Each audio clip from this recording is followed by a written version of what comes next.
Assalamualaikum warahmatullahi wabarakatuh. Halo semuanya.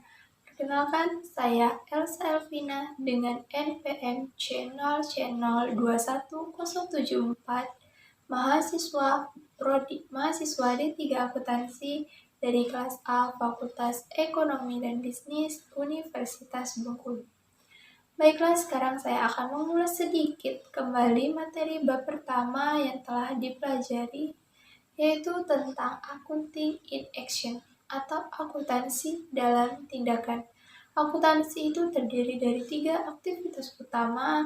Yang pertama ada mengidentifikasi, yang kedua pencatatan, dan yang ketiga ada pelaporan. Nah, pertama akuntansi itu adalah identifikasi. Nah, identifikasi merupakan kegiatan yang menentukan sah atau tidaknya sebuah bukti transaksi. Lalu, apa yang diidentifikasi? Yang diidentifikasi adalah transaksi. Maksud dari transaksi adalah kejadian bisnis. Kemudian, kenapa sih transaksi itu perlu dilakukan? Karena transaksi atau kejadian yang terjadi ada yang akan harus dicatat secara akuntansi, ada juga yang tidak perlu dicatat secara akuntansi. Yang membedakannya adalah ada transaksi keuangan dan ada transaksi yang non-keuangan. Nah, di sini transaksi keuangan itu setiap kejadian bisnis yang akan mempengaruhi posisi keuangan suatu perusahaan. Contohnya ada faktur, ada kwitansi, memo, ataupun rekening. Sedangkan transaksi non-keuangan itu transaksi yang tidak mempengaruhi posisi keuangan suatu perusahaan. Nah, contohnya seperti penggantian direksi, penambahan jumlah produksi, serta serat penawaran. Lalu, transaksi yang diidentifikasi adalah transaksi keuangan karena transaksi tersebut mempengaruhi posisi keuangan. Nah, di sini ada aktivitas akuntansi yang kedua, yaitu recording atau pencatatan. Nah, dalam recording ini terdapat 3 aktivitas lagi. Yang pertama, mencatat transaksi berdasarkan buktinya ke jurnal. Apa sih itu jurnal? Jurnal itu catatan akuntansi yang pertama kali kita buat. Lalu aktivitas yang kedua dalam recording adalah memposting. Nah, ini memposting itu memindahkan informasi dari jurnal ke buku besar atau disebut dengan tahap pengklasifikasian. Nah, waktu memproses ke buku besar tersebut, yang terjadi adalah semua yang mempengaruhi kas akan dikelompokkan di buku besar. Ada yang mempengaruhi pada bagian kredit, ada juga pada bagian debit. Lalu yang ketiga, aktivitas yang ketiga dalam recording adalah pengiktisaran. Nah, dalam pengiktisan ini, dalam akuntansi, tahapan ini berbentuk neraca saldo.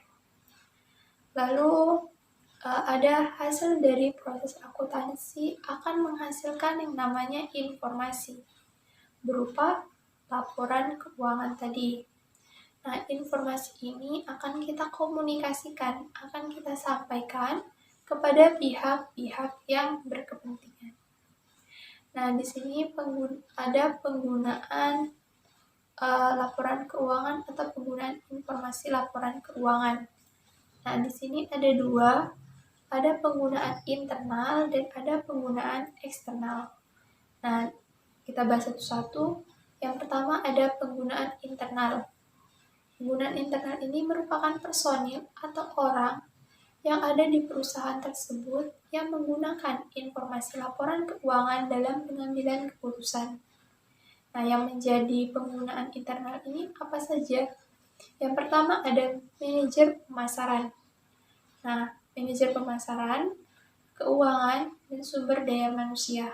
Nah, di sini ada manajer pemasaran itu menentukan berapa sih harga dari suatu barang untuk memaksimalkan laba perusahaannya.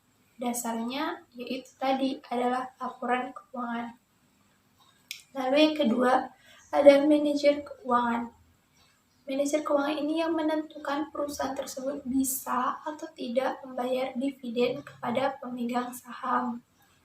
Lalu yang ketiga ada manajer sumber daya manusia. Nah, di sini apakah kita bisa mampu untuk menaikkan gaji karyawan tahun ini?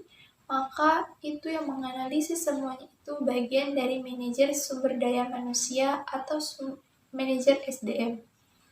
Lalu setelah ada penggunaan internal, di sini ada penggunaan eksternal. Nah, penggunaan eksternal ini bukan bagian dari perusahaan tersebut, tapi dia berada di luar dari perusahaan tersebut. Adapun bagian dari penggunaan eksternal yang ada inventor, kreditor, customer. Nah, investor merupakan mereka yang memiliki kelebihan dana untuk menginvestasikan. Biasanya itu menggunakan informasi keuangan sebagai dasar memprediksi laba dan arus kas.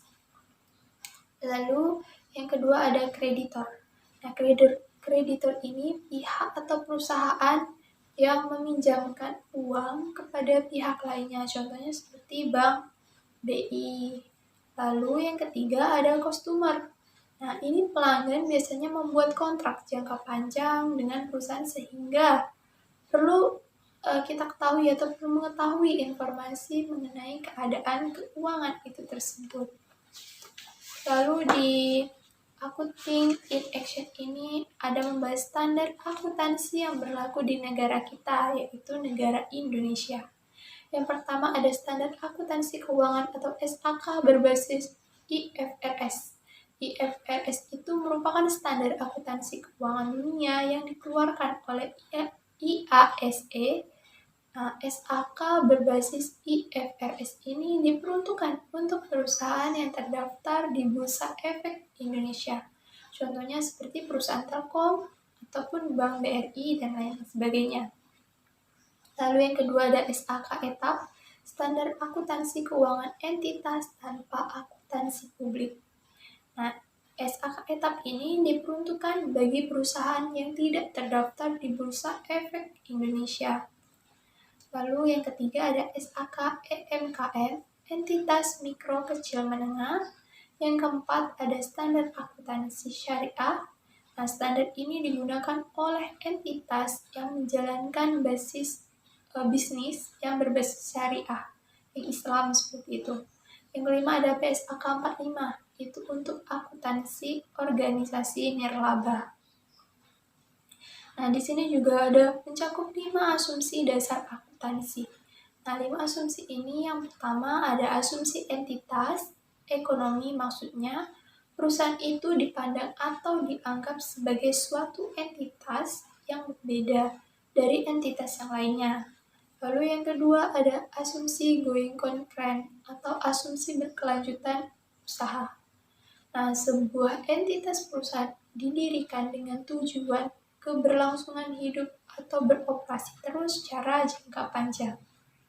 Lalu asumsi yang ketiga ada asumsi unit moneter.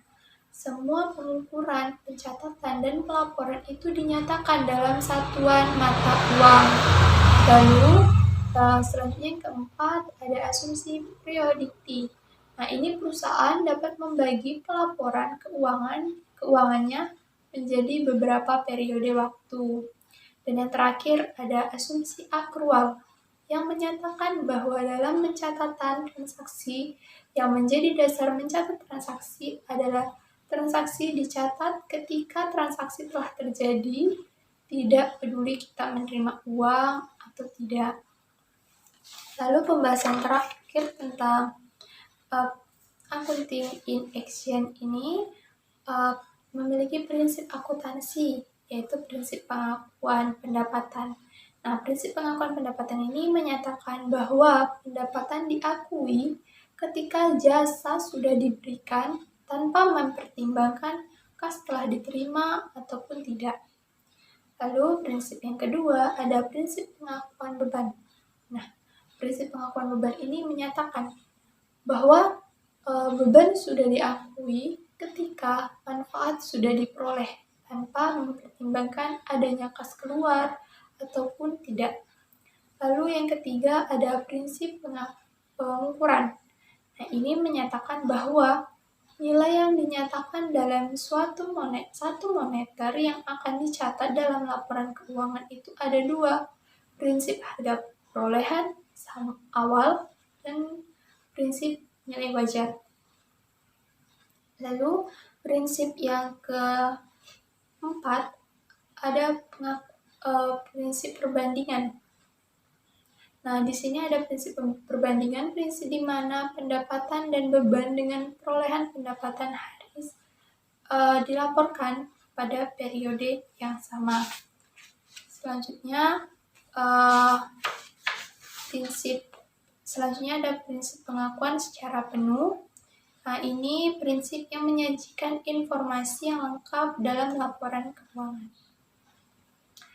Baiklah, itulah tadi pembahasan materi sedikit dari saya mengenai accounting in action.